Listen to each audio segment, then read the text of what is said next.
ओम नमो भगवते वासुदेवाय। श्रीमद् भागवत महापुराण आठमो स्कंद 12मो अध्याय। मोहिनी रूप જોઈને મહાદેવજીનું મોહિત થવું। શ્રી સુખદેવજી કહે છે, હે પરીક્ષિત, જ્યારે ભગવાન શંકરે એ સાંભળ્યું કે શ્રી હરિએ મોહિની રૂપ ધારણ કરીને અસુરોને મોહિત કર્યા અને દેવોને અમૃત પીવડાવી દીધું છે, ત્યારે તેઓ સતી દેવીની સાથે વૃષભ પર સવાર થઈને સમસ્ત ભૂતગણો ને લઈને ત્યાં જઈ પહોંચ્યા કે જ્યાં ભગવાન મધુસૂદન નિવાસ કરે છે। ભગવાન શ્રી હરિએ અત્યંત પ્રેમથી ગૌરીશંકર ભગવાનનો આદર સત્કાર કર્યો અને તેઓ પણ સુખપૂર્વક બેસીને ભગવાનનું સન્માન કરીને હસતા હસતા કહેવા લાગ્યા। શ્રી મહાદેવજીએ કહ્યું, સમસ્ત દેવોના હે આરાધ્ય દેવ, આપ વિશ્વવ્યાપી જગદીશ્વર અને જગત સ્વરૂપ છો। સમસ્ત ચરાચર પદાર્થોનું મૂળ કારણ ઈશ્વર અને સૌના આત્મા પણ આપ જ છો।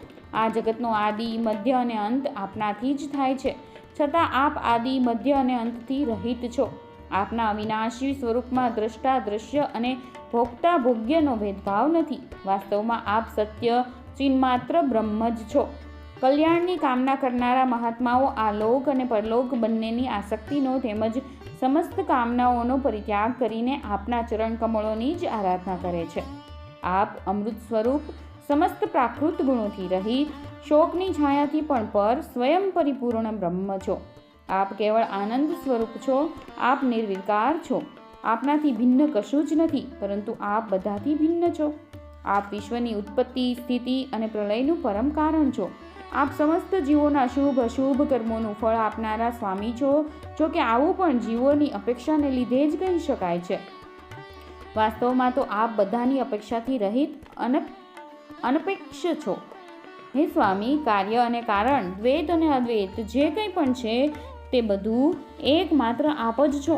બરાબર એવી જ રીતે કે જેમ આભૂષણ રૂપે રહેલું સુવર્ણ અને મૂળ સુવર્ણ એ બંનેમાં કશો ફરક હોતો નથી, બંને એક જ વસ્તુ છે।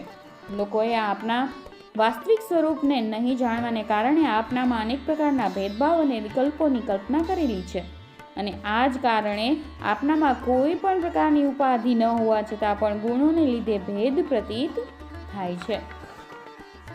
હે પ્રભુ, કેટલાક લોકો આપને બ્રહ્મ સમજે છે તો બીજાઓ આપને ધર્મ કહીને વર્ણવે છે। આ જ પ્રમાણે કેટલાક આપને પ્રકૃતિ અને પુરુષથી પર પરમેશ્વર માને છે, તો કેટલાક આપને વિમલા, ઉત્કર્ષિણી, જ્ઞાના, ક્રિયા, યોગા, બ્રહ્મી, સત્યા, ઈશાના અને અનુગ્રહા આ 9 શક્તિઓથી યુક્ત પરમ પુરુષ માને છે, તથા બીજાઓ આપને ક્લેશ, કર્મ વગેરેના બંધનથી રહિત પૂર્વજોના પણ પૂર્વજ અવિનાશી પુરુષ વિશેષ રૂપે માને છે। હે પ્રભુ, હું, બ્રહ્મા અને મરીચી વગેરે સત્વગુણની સૃષ્ટિમાં રહેલા અમે ઋષિઓ જ્યારે આપની બનાવેલી સૃષ્ટિનું રહસ્ય જાણવા પામતા નથી, ત્યારે આપને તો જાણી જ કેવી રીતે શકીએ? તો પછી જેમના ચિત્તને માયાએ પોતાના વશમાં કરી રાખ્યું છે અને જેઓ સર્વદા રજોગુણી અને તમોગુણી કર્મો કરવામાં જ રત રહે છે, તે અસુરો, મનુષ્યો વગેરે તો જાણે જ શી રીતે? હે પ્રભુ, આપ સર્વાત્મક અને જ્ઞાન સ્વરૂપ છો, તેથી આકાશમાં વાયુની જેમ અદૃશ્ય રહેવા છતાં પણ આપ સમસ્ત ચરાચર જગતમાં હરહંમેશ વિદ્યમાન રહો છો, તથા આ જગતની ચેષ્ટા, સ્થિતિ, જન્મ, નાશ, પ્રાણીઓના કર્મ તેમજ સંસારના બંધન, મુક્તિ બધું જ જાણો છો। હે પ્રભુ, આપ જ્યારે ગુણોનો સ્વીકાર કરીને લીલા કરવા માટે ઘણા બધા અવતાર ધારણ કરો છો, ત્યારે હું તેમના દર્શન કરું જ છું। અત્યારે હું આપના અવતારનું પણ દર્શન કરવા ઈચ્છું છું કે જે અવતાર આપે મોહિની રૂપે ધારણ કર્યો હતો અને જેનાથી દૈત્યોને મોહિત કરીને આપ દેવોને અમૃત પીવડાવ્યું છે। હે સ્વામી, અમે બધા તે રૂપ જોવામાં આવ્યા છીએ। અમારા મનમાં તે રૂપના દર્શન કરવાનું મોટું કુતૂહલ છે। શ્રી સુખદેવજી કહે છે, જ્યારે ભગવાન શંકરે વિષ્ણુ ભગવાનને આ પ્રાર્થના કરી ત્યારે ગંભીર ભાવે હસીને તેમણે ભગવાન શંકરને કહ્યું, શ્રી વિષ્ણુ ભગવાને કહ્યું, હે શંકરજી, તે સમયે અમૃત કુંભ દૈત્યોના હાથમાં જતો રહ્યો હતો, તેથી દેવોનું કામ પાર પાડવા માટે અને દૈત્યોના મનને એક નવા કુતૂહલ તરફ આકર્ષવા માટે જ મેં તે મોહિની રૂપ ધારણ કર્યું હતું। હે દેવ શિરોમણી, તમે તે રૂપ જોવા ઈચ્છો છો તો હું તે રૂપ તમને બતાવીશ, પરંતુ તે રૂપ તો કામી પુરુષો માટે જ આદરણીય છે, કારણ કે એ કામ ભાવને ઉત્તેજિત કરનારું છે. શ્રી સુખદેવજી કહે છે, આ પ્રમાણે કહેતા કહેતા ભગવાન શ્રી વિષ્ણુ ત્યાં જ અંતર્ધાન થઈ ગયા અને ભગવાન શ્રી શંકર સતી દેવીની સાથે ચારે તરફ જોતા રહીને ત્યાં જ બેસી રહ્યા. એટલામાં જ તેમણે જોયું કે સામે એક ઘણું સુંદર ઉપવન છે. તેમાં જાત જાતના વૃક્ષો ઉગેલા છે, જે રંગબેરંગી ફૂલો અને લાલ લાલ કુંપળોથી લચી પડેલા છે. તેમણે એ પણ જોયું કે તે ઉપવનમાં એક સુંદરી દડો ઉછાળતી રમી રહી છે. તેણે અત્યંત સુંદર સાડી પહેરેલી છે અને તેની કમરમાં કંદોરાની ઘૂંઘરીઓ લટકી રહી છે.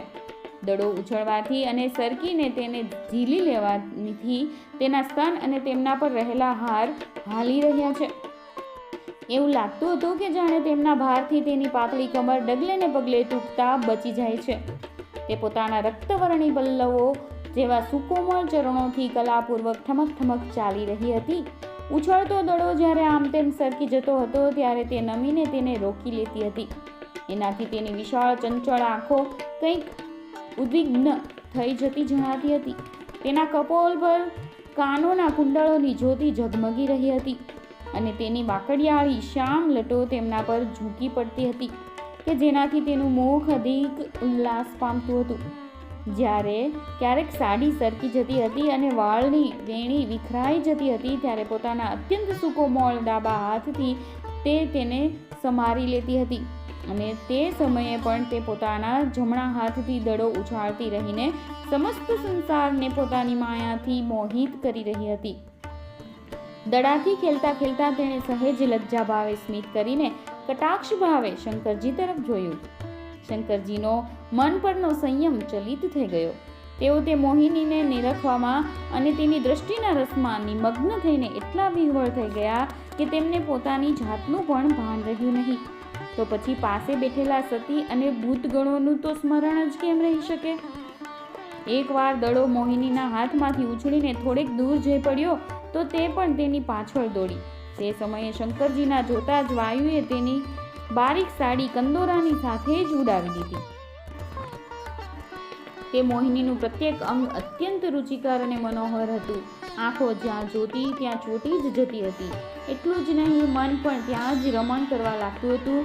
તેને આવી સ્થિતિમાં જોઈને ભગવાન શંકર તેના પ્રત્યે અત્યંત આકૃષ્ટ થઈ ગયા. મોહિની પણ પોતાના પ્રત્યે આસક્ત છે એમ તેમને લાગતું હતું. તેણે શંકરજીનો વિવેક છીનવી લીધો. તેઓ તેના હાવભાવથી કામાતુર થઈ ગયા અને ભવાનીની હાજરીમાં જ લજ્જા છોડીને તેના ભણી ચાલી નીકળ્યા. મોહિનીનું વસ્ત્ર તો પહેલાથી જ વાયુથી થોડું સરકી ચૂક્યું હતું. હવે શંકરજીને પોતાના તરફ આવતા જોઈને તે ઘણી લજ્જિત થઈ ગઈ.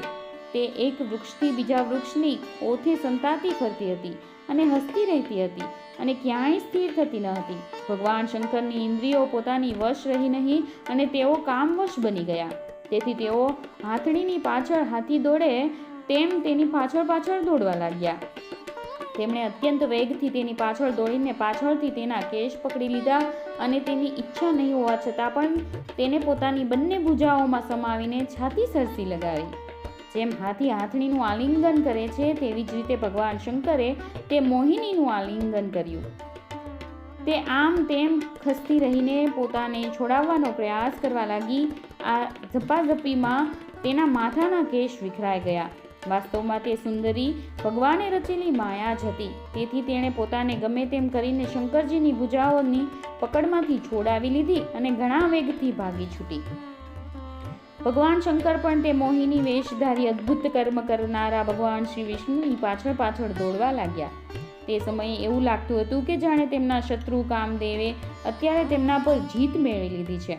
કામુક હાથણીની પાછળ દોડતા મદોન્મંત હાથીની જેમ તેઓ મોહિનીની પાછળ પાછળ દોડી રહ્યા હતા.